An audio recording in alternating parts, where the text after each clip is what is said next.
Happy Monday morning, everybody. Went to Atlanta for the NASCAR Cup race yesterday, and it was a good one. Atlanta Motor Speedway at one time was thought of as a track that is failing. They're going to have to tear this thing down. Nobody's coming. What happened? I have never witnessed the resurgence of a racetrack as fast as Atlanta Motor Speedway in the NASCAR Cup Series. So in other words, you look at all the NASCAR Cup tracks, like the next one that needs, a resurgence would be the Charlotte Motor Speedway. But this Atlanta Motor Speedway, it's the hot ticket now. Look at those finishes. Look at the racing. It's kind of wild because it's in between a Daytona Talladega, but as we witnessed, you got to handle. You have to handle because Kyle Larson, the in-car video, Jeff Burton, everybody watched it.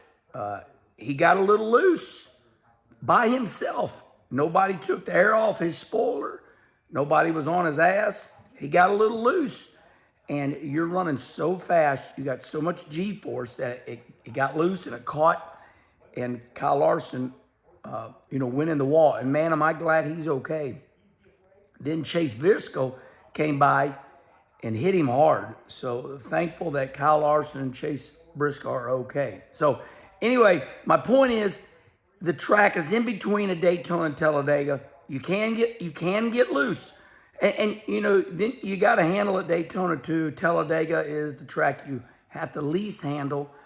But besides the race being awesome, that whole team there at Atlanta, I don't know if it's the same team from the past, but boy, they put on a show. They had, one of our Olympic rugby players there.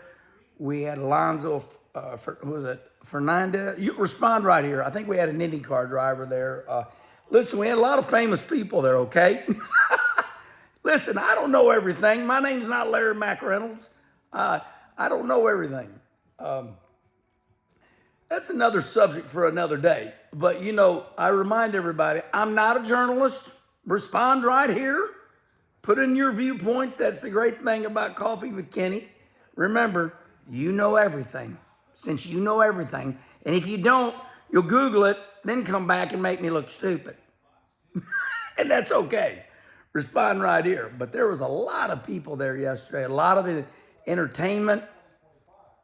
So Atlanta Motor Speedway has it going on. We had a great Trackside Live, really good Trackside Live. And listen, I'm going to say something controversial, but it's the truth. I witnessed it with my own eyes. About a month ago, I said, here's the three most popular drivers. I said Bubba Wallace, Haley Deegan, and Denny Hamlin. I said that, and of course, you all went nuts. Wallace says these. Here's what people confuse with. People think that if you win races, that makes you famous. It's not true, especially with today's social media where you can see the driver. So anyway, I'm just going to tell you what happened, and then you can respond right here. We had Bubba Wallace. We announced him, and I'm going to tell you what. They put our show. I don't know if I like it or not. I got my questions about it, but they put us in this contained area. They put Trackside Live in this contained area called Echo Park. Echo Park is where you can buy cars. Echo Park is a sponsorship. You can buy cars at Echo Park. Well, when you come in there, they can kind of see how many people are in this contained area. Well, when Bubba Wallace came in, we announced Bubba Wallace, and I mean the people came in and they packed the area. There's pictures out there. Respond right here. So when Bubba Wallace came in, it was standing room only, and everybody's like Bubba was going to say something unbelievable. Like he was going to say something and they were going to get him. You know what I mean? Or they were listening. Well, when Bubba Wallace left, everybody dispersed to try to get his autograph. Nobody left. Nobody left. But as Bubba walked off the stage, everybody went around to each corner stage. Bubba, Bubba, sign my autograph. Now, I'm sorry. I'm sorry. Because I know there's a lot of people there that pretend to not like Bubba. They pretend to boo him because they must think it's the in thing. I'm here to tell you, the man's famous. All right? So respond right here, whatever you want to say. But I witnessed it with my own eyes. We had SVG, Shane Van Gisbergen. Man, that guy's tall, and he was fun. He was fun. I liked Shane. We had Noah Gragson. We had a lot of good drivers, and all the interviews went really good. So then came the time for me to get off stage. Oh, we also played, it was crazy. We played some crazy cornhole, and it was Daniel Hemrick with a fan, and then Noah Gragson with a fan. It was good. It was surprisingly entertaining. Fans went nuts. Basically, we played cornhole off the bags, or the boards were down on the ground, and we played off the stage, and it was good. It went real good. A lot of swooshes in the hole. But anyway, so after that was all over, I went down to the media center, saw Deb Williams, saw Lee Spencer, had a good time in the media center, and then it was time for me to introduce the top 16. It's so weird because I go to the NASCAR races, but I would think that I'm out. I'm out of the game, But it was funny because a lot of the newer drivers, I forget I'm 61.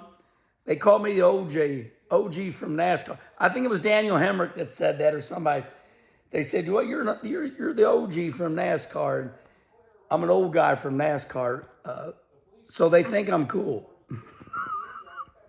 Until I piss them off, and I can do that easily. But I like all the drivers. I like them all. Some are more sensitive than others. You got to grow thick skin, boys, because I did. But anyway, so I was gonna say that Kevin Harvick, now that he does, the Happy Harvick podcast, sometimes you just gotta you're never mean to drivers. You just gotta say what happened, and that might not be in their favor.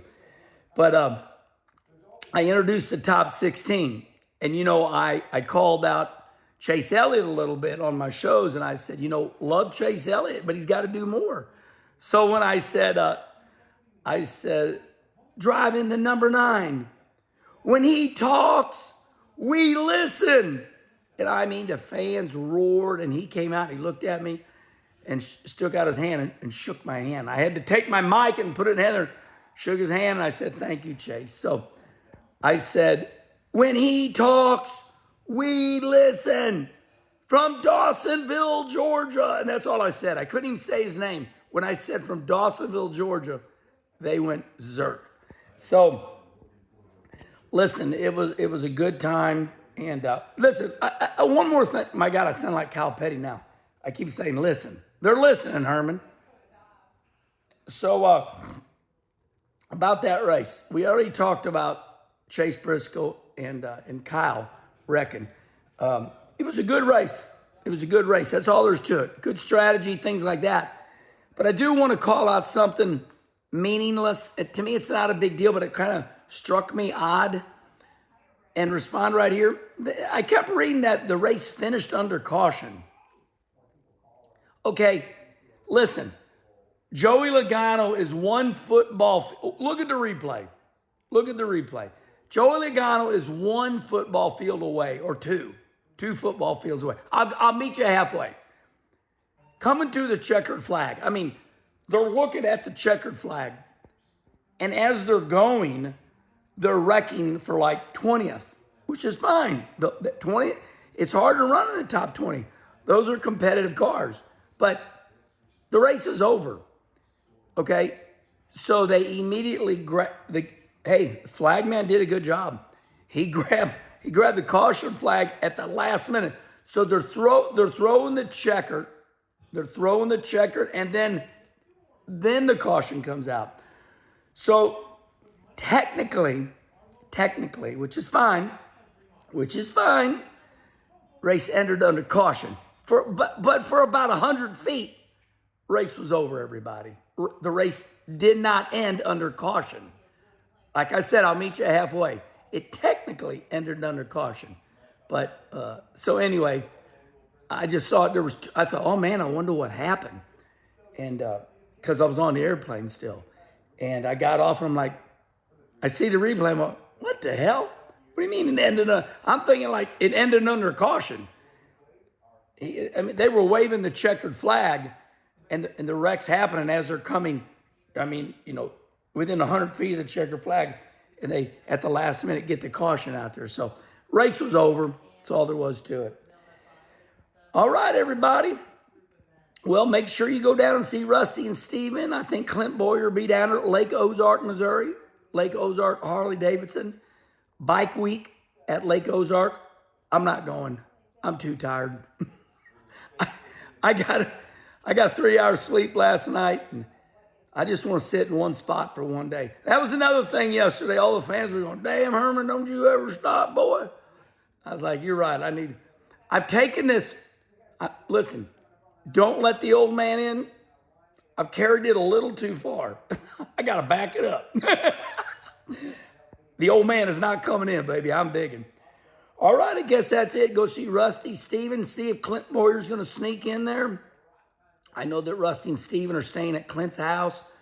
They're going to have a good time, but it's, you know, they ride Harley Davidsons down there, and my bike will be down there. My bike will be down there. If you want to buy it, tell the boys. It's always for sale because I'll build another one. But my bike's awesome, and so check it out. Talk to Rusty, Steven. I hear a little birdie tells me Clint Boyer's been on my bike. I got an eye on the speedometer, and it's showing more mileage, Clint. I guess you like my bike.